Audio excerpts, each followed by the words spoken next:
हरे कृष्ण। मूकं करोति वाचालं मंगुं लंघयते गिरिं यत्कृपातमहं वन्दे परमानंद माधवम। आत्मीय बंधु भगिनी, मनुष्य जीवन का उद्देश्य परम शांति को प्राप्त हो जाना है।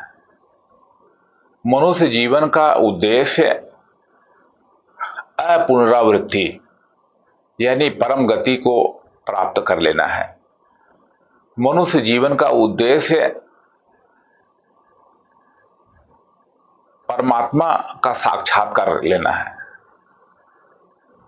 तो मनुष्य जीवन का जो उद्देश्य जिसे कि विभिन्न नामों से कहा जा रहा है, वह कोई अलग अलग वस्तु नहीं है, वह एक ही चीज है, एक ही वस्तु है। बस उसे अनेक अनेक प्रकार से वर्णित किया जाता है। वह कैसे प्राप्त किया जाता है, कैसे वो होता है, उसका उद्घाटन भगवान श्री कृष्ण ने श्रीमद् भगवद गीता में हम लोगों के सामने किया है। वास्तव में हमारा मन, हमारी बुद्धि और हमारा निर्णय, यह तीन चीजें ऐसी हैं कि जो हमारे जीवन को गढ़ती हैं। आइए आज इस श्रीमद् भगवद गीता शब्द शब्द प्रेरणा स्वाध्याय संकल्प के अंतर्गत 5वें अध्याय के 17वें श्लोक का पाठ करें, जो कि इसी प्रकार से बड़ी महत्वपूर्ण चिंतन भगवान की वाणी प्रस्तुत करता है, जो इस प्रकार से है। श्री भगवानुवाच तद्बुद्धयस्तदात्मानः तन्निष्ठा तत्परायणः गच्छन्ते पुनरावृत्तिं ज्ञान निर्धूत कल्मषा। भगवान ने कहा कि हे अर्जुन, जिनका मन तद्रूप हो रहा है, जिनकी बुद्धि तद्रूप हो रही है और जो सच्चिदानंद घन परमात्मा में एक ही भाव से नित्य स्थित हैं, ऐसे तत्परायण पुरुष ज्ञान के प्रकाश के द्वारा पाप रहित होकर के अपुनरावृत्ति को यानी परम गति को प्राप्त होते हैं। तो यह बंधुओं बड़ा ही विशेष भगवान ने बात अर्जुन को बताई है, और हम सब लोग सौभाग्यशाली हैं कि आज इस श्रीमद् भगवद गीता स्वाध्याय के द्वारा ऐसी बातें हम भी जानने का, समझने का और सुनने का अवसर पा रहे हैं। देखिए, बड़ी महत्वपूर्ण बात कही जा रही है। 4 बातें हम सबके लिए बड़ी ही महत्वपूर्ण बात है। क्या? तद्बुद्धयः तदात्मानः। ये हमारी बुद्धि बड़ी ही कमाल की है। बुद्धि के द्वारा ही हम निर्णय करते हैं, बुद्धि के द्वारा ही हम मन की बात को कन्फर्मेशन में बदल देते हैं। तो 4 प्रकार की बातें भगवान ने कौन बताई कि तद्बुद्धयः,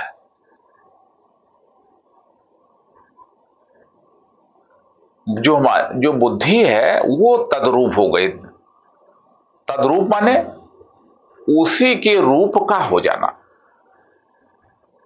जैसे एक उदाहरण देना है कि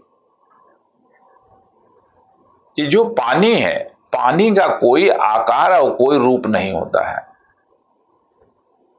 ये जिस बर्तन में रखा जाता है उसी आकार को ग्रहण कर लेता है, और यह जिस रंग के संपर्क में आता है उसी रंग को स्वीकार कर लेता है, यानी वो तद्रूप हो जाता है, तदरंग हो जाता है। तो जिनका मन तद्रूप हो रहा है,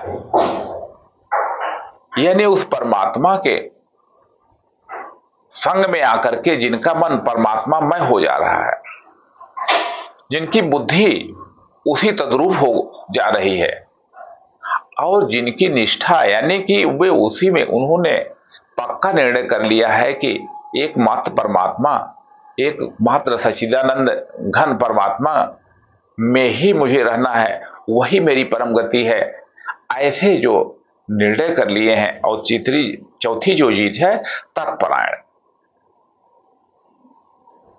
यानी अपने जीवन के लक्ष्य को प्राप्त करने के लिए जो मार्ग बनता है वो यही मार्ग है।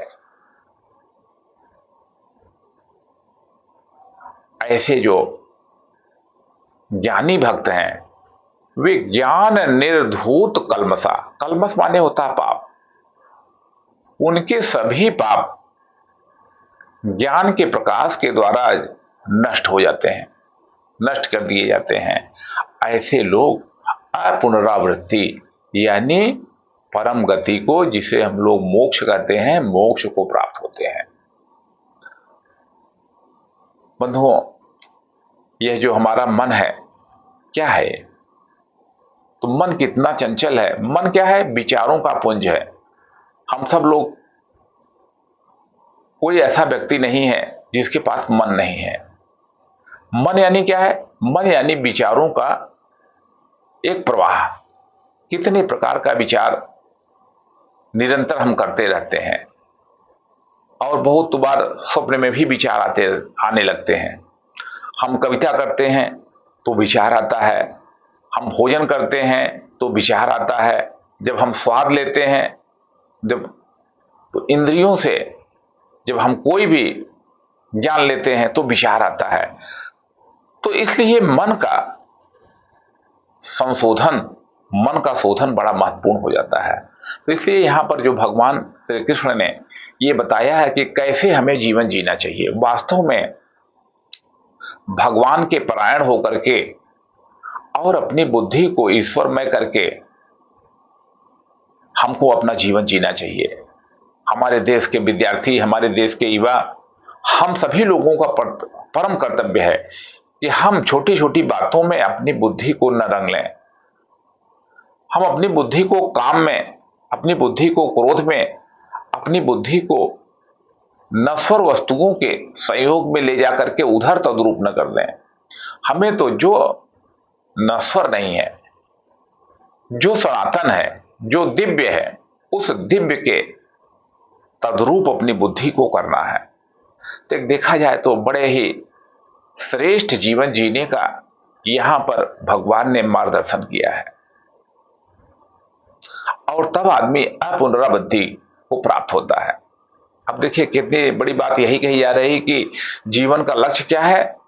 तो अपुनरावृत्ति को प्राप्त होना। इस संसार में बार बार आना, ये क्या है? ये पुनरावृत्ति है। पुनः धन आवृत्ति, पुनः माने बार बार, आवृत्ति माने दोहराया जाना। बार बार ये बात दोहराई जा रही है हमारे आने और जाने की बात। ये हम जीव जन्म लेता है, बढ़ता है, कर्म करता है, फिर उसका शरीर छूट जाता है, और फिर वो नए भोगों के साथ, नए प्रारब्धों के साथ वह पुनः जन्म लेता है। और कहा गया है कि जन्मत मरत दुसह दुख होई। तो कितने प्रकार के कामनाओं में, कितने प्रकार के दुखों में हम सब लोग व्यक्ति परेशान हो रहा है। तो इसलिए सभी परेशानियों से निवृत्ति का अंतिम मार्ग यही है कि अपनी बुद्धि को तद्रूप कर लेना। बंधुओं, यह जो बुद्धि है वास्तव में हमारे अंतःकरण का एक महत्वपूर्ण अंग है। बुद्धि के द्वारा ही हम निर्णय करते हैं कि हमें राजनीति कितनी करनी है। बुद्धि के द्वारा हम निर्णय करते हैं कि हमें यह चीज प्राप्त करना है। बुद्धि के द्वारा निर्णय लिया जाता है, और बुद्धि के द्वारा हम चिंतन करते हैं। कई अपने बंधु हैं, वे अपने बुद्धि को मांझ नहीं पा रहे हैं।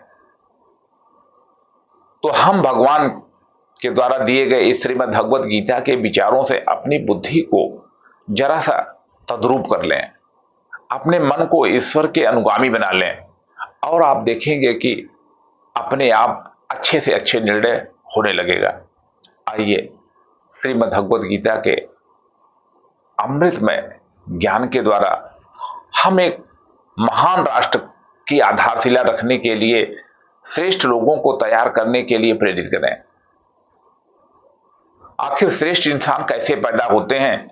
तो श्रेष्ठ इंसान बनने का यही सबसे बड़ी बात है कि व्यक्ति को उसका डेस्टिनेशन पता होना चाहिए। और समाज के बड़े लोगों को भगवान भी इसीलिए अवतार लेते हैं, वे जी करके स्वयं दिखाते हैं कि जीवन का उद्देश्य क्या है और उसको प्राप्त करने के लिए मनुष्य को क्या करना चाहिए। चाहे भगवान राम हो, चाहे भगवान कृष्ण हो, या चाहे तमाम हमारे महापुरुष हों, अंत में वे क्या करते हैं? वे लोगों को जी करके राह तो दिखाते हैं कि देखो, अगर इस प्रकार से जियोगे तो तुम जीवन की झंझटों से मुक्त होकर के और परम सुख को प्राप्त हो जाओगे। थोड़ी देर के लिए हम मान लें कि एक विद्यार्थी हैं, हमारे देश के नौजवान हैं, उनके सामने यह करना कि तुम पुनरावृत्ति प्राप्ति के लिए काम करो, तो हो सकता है कि अरे भाई अभी हम कम उम्र के हैं, हम क्या कर, ये क्या उदाहरण दिया जा रहा है। लेकिन हम इतना तो कह सकते हैं कि हमें श्रेष्ठ जीवन प्राप्त करना है, हमें सफलता का और सुख शांति में जीवन प्राप्त करना है। लेकिन कैसे? तो ये कैसे का उत्तर यही है कि हम अपने मन को, अपनी बुद्धि को, अपनी निष्ठा को ऊपर उठा लें। देखिए, जिसकी कम से कम डिजायर होगी, जो कम से कम वस्तुओं को चाहेगा, उसकी एनर्जी ज्यादा कंजर्व रहेगी, वो ज्यादा अपनी ऊर्जा को बचा करके रख पाएगा। और जो छोटी छोटी बातों में फंसा रहेगा, वह कोई बड़ा काम नहीं कर पाएगा। यहां पर जो एक बात बड़ी महत्वपूर्ण और भगवान ने कही कि ज्ञान निर्धूत कलसा, ज्ञान की बात करें, कितनी सुंदर बात है कि वास्तव में मनुष्य को ज्ञान प्राप्ति का निरंतर प्रयास करना चाहिए। ज्ञान का मतलब केवल किताब में पढ़े हुए ज्ञान का नहीं है। ज्ञान का संबंध इससे भी है कि आखिर हमारा हित किसमें है, हम चिंतन करें। देखिए, हमारे कितने भाई बहन नशा कर रहे हैं। किस लिए नशा कर रहे हैं? क्योंकि उन्होंने बुद्धि से यह निर्णय किया हुआ है कि इस नशे में ही हमें आनंद है। ये जो सोशल मीडिया है, किस प्रकार से सेक्स, किस प्रकार से तमाम बातें परोसी जा रही हैं, तो जो लोग परोस रहे हैं उन्होंने अपनी बुद्धि से निर्णय किया है कि इसके द्वारा ही हमें दाल रोटी चलाने के लिए पैसा मिलेगा, इसलिए वे इस प्रकार से काम कर रहे हैं जिससे कि व्यक्ति के मन का पतन होता है, व्यक्ति पुनरावृत्ति की ओर नहीं जाता है। तो हमारा ये जो पांचों इंद्रियां हैं, हम अपनी पांचों इंद्रियों पर भगवान की ओर ले जाने का संकल्प लें। हमें केवल छोटे छोटे सुखों की प्राप्ति के लिए नहीं, हमें तो ऐसा सुख मिलना चाहिए जिससे कि हमारे सभी पाप नष्ट हो जाए। बंधुओं, कोई भी हम गलत काम करते हैं तो हमारे बुद्धि पर, हमारे मन पर, हमारी आत्मा पर उसका असर पड़ता है। इसमें आप पूर्णतः सहमत होंगे। देखिए, कभी आप बिना टिकट के रेल यात्रा करने का प्रयास कीजिए, या भूल से भी आप टिकट नहीं ले पाए, कितनी घबराहट होती है। अगर कोई आदमी कर्ज ले लिया है तो जब तक वो कर्ज नहीं चुका पाता है, उसके मन की अवस्था कैसी रहती है। कई बार तो आदमी पैसा देना ना पड़ जाए, सामने वाला पैसा मांगेगा, इसलिए वो बचते हैं। तो ये जो बात है कि हम इसी समय, इसी अवस्था में कैसे अपने मन को ईश्वर के तद्रूप कर लें, अपनी बुद्धि को ईश्वर के अनुरूप कर लें, वास्तव में शिक्षा का एक सबसे बड़ा ये प्रयोजन है। स्वामी विवेकानंद ने कहा है कि the education is the manifestation of powers with in self, कि हमारे अंतरात्मा के अंदर, हमारी आत्मा के अंदर जो शक्तियां हैं, उनका प्रकटीकरण ही शिक्षा है। तो इसलिए श्रीमद् भगवत गीता जो है महान शिक्षा का भंडार है, और वह शिक्षा चाहे कोई इंजीनियर हो, चाहे कोई डॉक्टर हो, चाहे कोई वैज्ञानिक हो, हर व्यक्ति के लिए जरूरी है। लेकिन जो शिक्षित हैं, जो जागरूक हैं, उनका कर्तव्य है कि श्रीमद् भगवत गीता के बातों को सरल ढंग से समाज में रखें। इसीलिए हम सब लोग श्रीमद् भगवत गीता के प्रचार का प्रयास कर रहे हैं। आइए इस वर्ष गीता जयंती के दिन हम अपने युवा पीढ़ी, अपने विद्यार्थियों को गीता के संदेश को अपनाने के लिए उनका मन बनावें। जियो गीता के संग, सीखो जीने का ढंग। तो जब आदमी जीवन जीने का ढंग सीखना चाहेगा तो उसको इस प्रकार से ज्ञान की जरूरत होगी। बड़ी बड़ी बातें तो होंगी, लेकिन कोई भी भवन उतना ही विशाल बनेगा, उतना ही अच्छा